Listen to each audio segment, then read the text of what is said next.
કયું ગામ તમારું ભાઈ? રાજકોટ પાસે પાચોડા. બાબા શું તકલીફ હતી? કાકડા વધી ગયા. પછી અહીંયા આપણે કેટલા ધક્કા થયા? બીજો ધક્કો છે. બાબાને કેટલીક રાહત છે?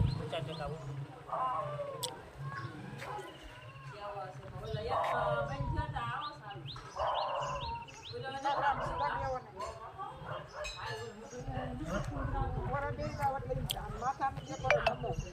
ટેકો દે દે. ટેકો નહીં પણ ગમે તો ટેકો રહી જાય. રાખજો ઘડી તો